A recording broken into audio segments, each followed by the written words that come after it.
let's talk about Russia. Let's talk about Ukraine and the very latest here. And I was telling Philip in our pre-show, this is one of those days where I was talking to a number of journalists today, talking to sources at NATO, gathering information as much as I could to pull all of this together, because for crying out loud, you cannot trust anything the Western media says about this conflict. In fact, every mainstream Western news outlet is fawning all over themselves about how much Ukraine has made directives. In fact, one news report saying this is like military advance that will be in the history books. Right. This is like World War II. Right. Like, you're going to teach this in schools. This is like advance. battle of whatever that needs to be, some kind of big military strategy success. So what's really going on? So what in the world is actually happening in Ukraine? Over the weekend, if you're in the West, you might have started seeing headlines like this and rumblings on social media. This is Drudge. Look at this. They've got the big front page here. Russia on the run. Invaders pushed back to border. Thousands of troops flee. Greatest counteroffensive since World War II, it says. Now, if you watch Sunday television, you would have heard the same thing, whether it was Meet the Press or Face the Nation or any of those shows. You could have watched smiling, almost giddy news anchors reporting that Russia is now losing the war. And they're saying this with a straight face. Watch. Ukrainian troops are claiming some major victories this weekend as they fight to take back territory occupied for months by Russian forces. It is a fast-moving counteroffensive by the Ukrainian military that analysts say shows that the tide of the war is shifting. CNN's Melissa Bell is in Ukraine. Yeah. Melissa, give us an update. Yeah, and so she's, so giddy about it too, just like smiling, like, wow, look at what's happening to Ukraine. And Russia on the ropes. Russia is on the ropes. Let's get out to Melissa right now, who's nowhere near the battle, to give us an update on what's actually happening. So Patrick Lancaster is one of the few journalists who's actually been in that region. And he tweeted this. He said, "Don't be fooled by the propaganda saying that Ukraine has made major gains. They have made gains, but not major. Russia and pro-Russian forces control over 120,000 square kilometers of what is internationally recognized as Ukrainian army territory. This week, Ukrainian army gained back control of 2,000. Facts." So that's what? 1.6%. Yeah. That they have regained. So, that's something, sure. That is something. And we're going to show you, look, this is not to belittle it, because I'm going to show you why there is a very important part of this action. We'll get to it in a minute. So what happened? Well, it's best described by showing some maps and facts. How about that? Maps and facts tonight. We're going to get there in a second, okay? But first, Ukraine launched 2 offensives over the past few weeks. First, in Kherson, which was a total failure. Really, a total failure. Even the Washington Post had this to say about it in a summation of the Battle of Kherson offensive. Wounded Ukrainian soldiers reveal steep toll of Kherson offensive. And then let me just pull this up. This is a pig farmer. Look at this guy.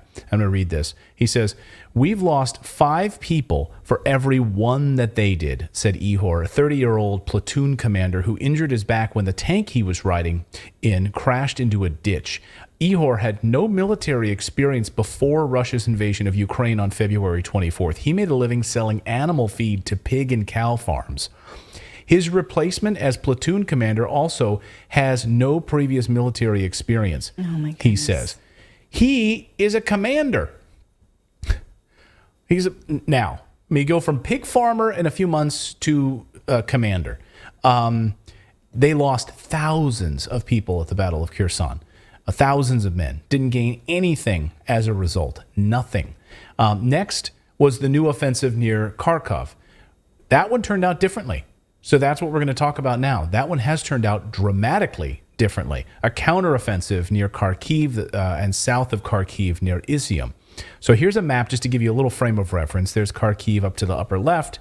There's Izium down to the lower part of your screen there. Notice it's next to a giant river. Ukraine was supposed to launch a counteroffensive back in March. Remember, do you guys remember this? We kept hearing about there was going to be this counteroffensive, get ready. Yes. That Ukraine is going to, now we know that, Russia invaded. And then in March, we were hearing, get ready, Zelensky, the army, they're all getting ready. And we're sending all these weapons. Ukraine is going to launch this counteroffensive. Well, it never happened. There's a reason it never happened. Their forces were destroyed, and they were surprised by Russia at every turn. Russia made advancements that Ukraine never saw coming, which is stunning considering, if you think about this, right?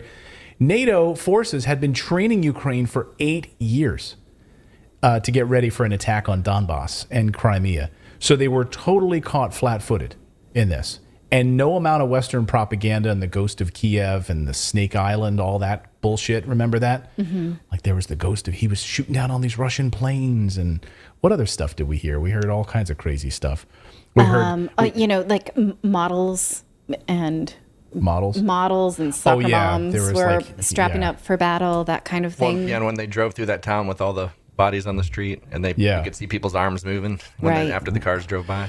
Yeah, I mean, well, you say NATO forces have been training Ukraine for 8 years to get ready for this attack, but not these guys, right? Right. No, and this is the point, right? So this battle now around Kharkiv and Kharkov and into now towards the river, we'll get there in a second. This is the last of them. Yeah. Like this is like their last breath. And here's Joaquin Flores.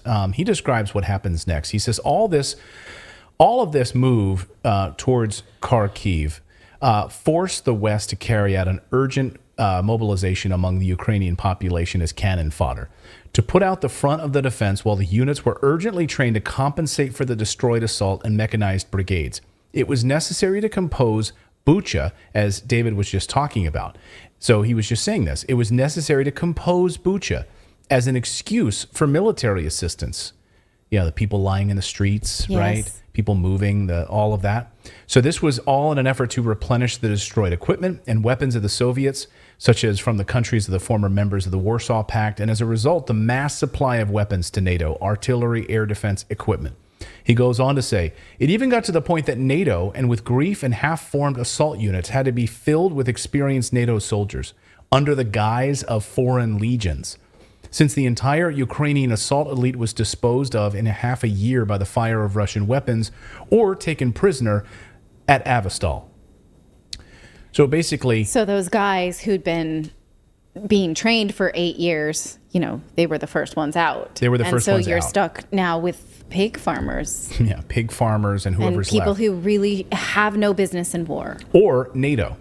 And NATO forces and people who are there under the guise of being a foreign legion. We're just happen to be here, but we're actually part of NATO. We're actually part of this, forces that are pushing against into the Donbass. So he goes on to say that this is further evidence that NATO is prepared to use any and all fight to the last Ukrainian. Think about that. Like this is NATO. This is all, we've been saying this from the beginning. They do not care about the Ukrainian people at all. They're going to use them until the last Ukrainian dies. That's what their plan is.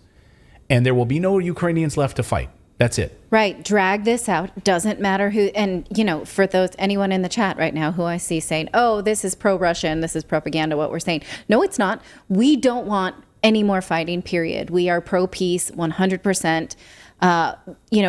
Peace talks have been on the table, but continue to be moved off the table because the West is being toyed with to believe that Ukraine can win this while people die. People like this pig farmer who was dragged into a conflict that he should never have been in. Yeah. Yeah. And as Noam Chomsky pointed out, the only way that this ends is with a peace settlement, a peace agreement. That's it on the part of Ukraine. Russia is not going to lose this eastern part of Ukraine that has been under attack for the last 8 years. It's not going to happen. So you can get it out of your head. They are not going to allow NATO to push further up against their border. It's not going to happen. And by the way, NATO violated their agreements, their 2014 agreements. This was never supposed to happen. They violated it anyway. They violated it going back to Bill Clinton's era. So they continued to violate this and didn't live up to their agreement.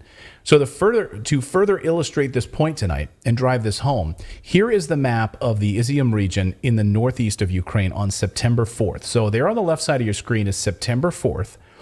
And then here on the right side of your screen is September 9th. Now, according to Moon of Alabama, this area here is Russian controlled in red along the Oskol River. In the middle area are railroad tracks and roads that connect the Isium region at the bottom of the map with the Orozovo in Russia. Now you can see the difference between September 4th and this weekend. Look, kind of a big difference. There's a big bite taken out of the center of that, right? Yeah. So there was, in fact, a major offensive that occurred. It pushed forward and all to the river, by the way, and it captured the key town of Senkovo, which was a Russian-held town. So a major advancement by Ukrainian forces and NATO forces here in the blue. So here is a map. This is the Rybar map from Germany. Now, this is very important. So what we learned, of course, is that Western intelligence and NATO were absolutely 100% a pivotal player in this advancement up into this region, up into the river, okay? Western media reports were saying that Russia was running away and leaving their tanks and their armored vehicles. They were running in panic. There's zero evidence of that, by the way. The Washington Post quotes one villager who saw a Russian soldier drop a rifle before leaving town. Okay. That's the Washington Post. In fact, now Zelensky is taking this opportunity to say, look, Russia is not even going to send anymore. Like, this was such a major offensive. We took back so much of our country. Russia's not even going to bother to send anybody back. They're not sending new troops, which is laughable because of how much they still control. I mean, it's hilarious. So the Washington Post is getting this one report from one villager via Ukrainian sources. Right. So Washington Post doesn't have any reporters there. They're not getting this information from that villager themselves. Anyway, maybe it is true. Maybe all of these Russians just ran and panicked. There's no evidence. If you can show the evidence of that, we'd love to see it. By the way, George Galloway brought up a great point the other night. He tweeted this, and I thought this was so important because, I'm a student of history. I was a history major. You can watch so many videos of World War I. You can see countless hours. The other night, on whatever night I was watching a whole documentary on D-Day again. All this amazing footage, right? Yeah. And George Galloway said, maybe ask yourself the question, why can you watch more videos of World War I than you can of the Ukrainian war? Why? Why? Because journalists are not allowed to go anywhere near where the Ukrainian forces are. They're not allowed to. They don't want them there. They're being kept away. So we don't get any video of this. The only video we get are like drone footage stuff. We don't have any of the types of on-the-ground trench-style footage. And there's trenches all over eastern Ukraine. And you know what that tells me? That tells me that that what they're saying doesn't exist, because if it was really happening the way that they say it is, there would be tons of footage. They would have reporters over there, and they would be reporting what was going on. But since that's not what's happening, they don't want you to know. Yeah. So Western media reports saying that Russia was running away, leaving their tanks and stuff. In fact, it was a very fast moving move by the Russian forces to withdraw from this onslaught and regroup. And now Ukraine is surrounded. They moved so fast, Ukraine did, that they didn't have time to bring their artillery pieces, their heavy guns. And now armored Russian enforcements are coming from the north. They're coming from the east. And I want to be very clear about something. There are no English-speaking or Western media journalists in this region. In fact, that's something that Patrick Lancaster said the other day. He said, look, I have to go back. He's going to go back and start to cover again this area because you're not getting any reports. You're not getting any reports. If you get a report, you're getting it from Kiev, which is, you know how far away that is from the actual front and where this is all happening. So the only news of the... only the Western media will tell you that Ukraine recaptured Kiev when the war was never there. Right. And as we outlined here before, that was all, according to military strategists, it made perfect sense that you sneak around, pretend that you're going to take Kiev, and you draw all of the best of Ukraine's forces into that region, and then you completely move into the eastern Ukraine and swoop in and take that area, and then also take out a lot of their best forces, which is what they did in the early days. So when there was all this talk about a counteroffensive, they didn't have the people to pull it off. And so NATO and all of the Western media and all of the Western forces are figuring out what are they going to do. So they're training up people, sending them to Great Britain, sending them to Germany, sending them to Denmark, doing everything they can, increasing the conscription age. So instead of like being in the 30s, you could be 50 or 60 years old and be a part of the Legion and be a part of the Foreign Legion and a part of the Ukrainian army. Ridiculous. So anyway, it's totally up to you if you want to believe these reports about panic and all of this stuff when there's literally no English-speaking journalists in that area covering this. So it's totally up to you. In fact, it's actually, so the only news of panic is being spread by Ukrainian Telegram social media channels and Twitter. And here are a few examples. You can believe them if you want. These are tweets and different Twitter accounts. Here are a few examples of these Ukrainian accounts that have all of a sudden, they all have something very similar in common. These are pro-Ukrainian Twitter accounts, all spreading fake news about this offensive, all located. Where are they all located? Langley, Virginia. I'm sure it's nothing. There's a famous place there, isn't there? Langley, that rings a bell. Yeah, Langley, Virginia. There's some government office? Is there some U.S. intelligence office in Langley, Virginia? I love how these people just joined Twitter in August of 2022, by the way. How convenient. Right. Right as we need propaganda online. Right? Interesting. So I'm sure it's nothing. I'm sure it's total coincidence. So if you're watching this show, you're smart enough to realize this is all propaganda and sensationalism, and the truth is buried somewhere in there. It's harder to surface. We're going to try to do that. We're going to try. The truth is yesterday's Russian withdrawal from the region between Izium and the Russian border was not good for Russia. Let me repeat. This was not good for Russia. Lest anyone say, you guys are Putin apologists. No, this was not good. This is not what they wanted at all. And it showed that they were spread too thinly across this wide range and didn't have enough forces to support that wide range. It kind of reminds in some ways of thinking of like D-Day. The reason we were on the move to fake out the Germans as much as we could on landing on Omaha Beach and so forth is because and trying to trick them into thinking that we were landing at the north, landing inflatable tanks and all sorts of other bullshit that we tried to pull, is to throw them off, to draw forces away. And then where we landed, they didn't have enough support behind the front two lines to support it, and we broke right through. That's what happened here. And so they were spread too thinly. Russia was spread way too thinly, and when they couldn't defend against Ukraine and NATO forces launching this attack, it's very hard to, by the way, it's very hard to defend against kamikaze suicide attacks. That's exactly what this was. NATO basically using Ukrainians as cannon fodder, throwing these people into it, and they know they're going to die. Like this is a kamikaze mission, and when you have nothing to lose and you're being thrown into it, it's very hard to defend against it. As Japanese Zeros are landing on battleships or smashing right into them, you can't get out of the way. They're going to land on the deck. Then? That's such a hard sell. How do you make someone do this? Especially someone who's not military trained. Well, I mean, that's the thing with propaganda is so strong. When you are told by your president Zelensky that this is going to be the thing that will win the war, there's money at the end of this. You're going to be taken care of at the end of this. Like we're pushing you, And you believe you're being a patriot. Yeah. Or country. I go back to being a pig farmer, right? That's the other side of this. So what's my choice here? Right. So there's a heavy amount of propaganda in all of this, telling us the whole of Donetsk is now, the People's Republic is falling. You've been hearing this like over the weekend. Like Donetsk is falling. The Donbass is going to be reclaimed at any moment.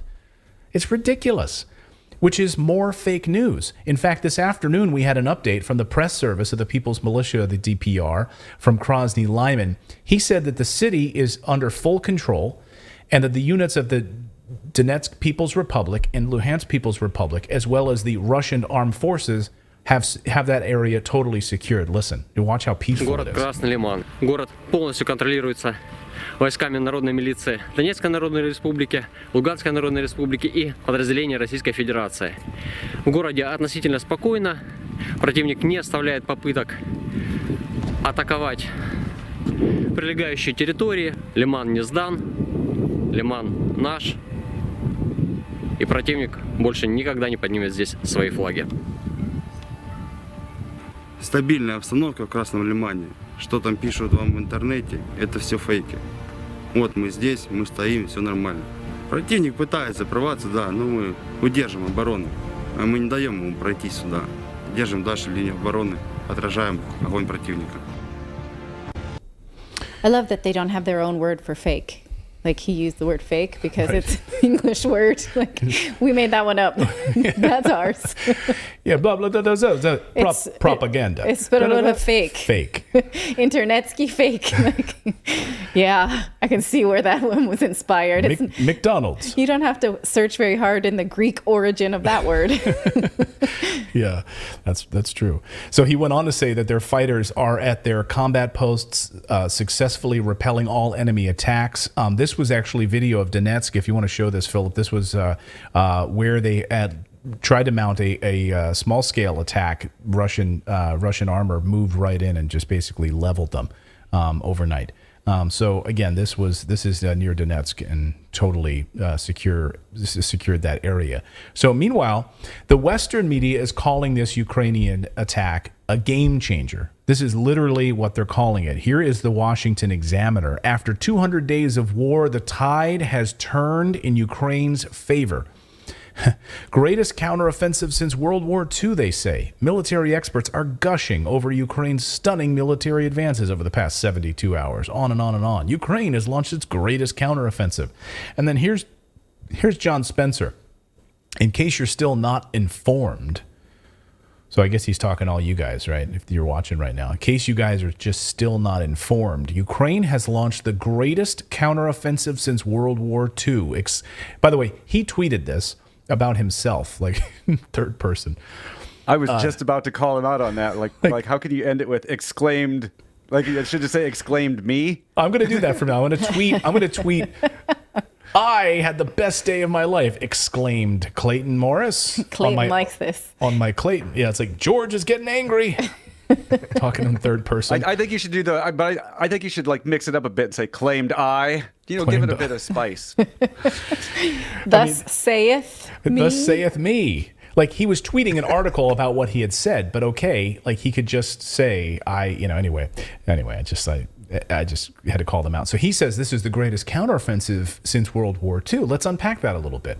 So what he's actually saying here is that this is equal to the final death throes of Germany in World War II at the Battle of the Bulge specifically. Here's video of the Battle of the Bulge. Freezing conditions in the we have this? Interesting.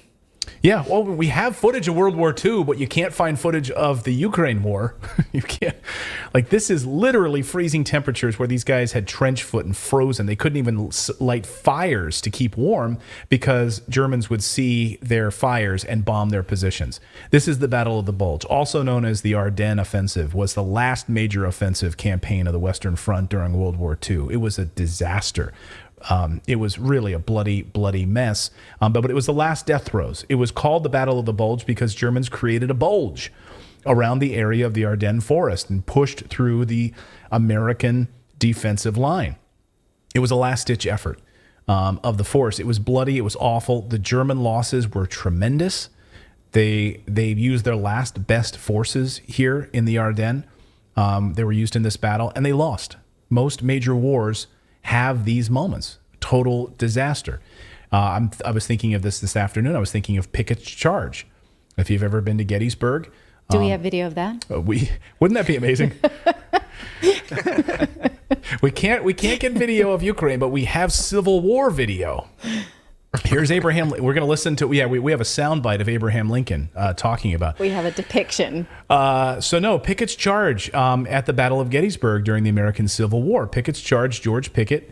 It was his last-ditch infantry attack against the Union soldiers at Gettysburg on the third day, on July 3rd, 1863. It was the beginning of the end of the Confederate forces. They all gathered around that cusp of trees in the middle of the field. If you've ever been to Gettysburg, you know where those trees are. It's amazing to stand there and think, like, this was the death right here. You're watching the Confederacy in that last throes of Pickett's Charge right there. But I actually have a better battle I thought of today, thinking about this. During the Pyrrhic War, when the forces of Pyrrhus threw everything it had at the Roman Empire, they won the battle. Of course, you know this, right, from your history, but they lost every good soldier they had. It was a devastating win. Like, think about that, right? They threw everything they had at, and they lost everybody. And the Romans won the war. It's known as a Pyrrhic victory, of course, right? You win the battle, but you lose so much that there's nothing left. And that's what we're seeing right here. We're seeing the last throes of this, but being forced by NATO into this mess.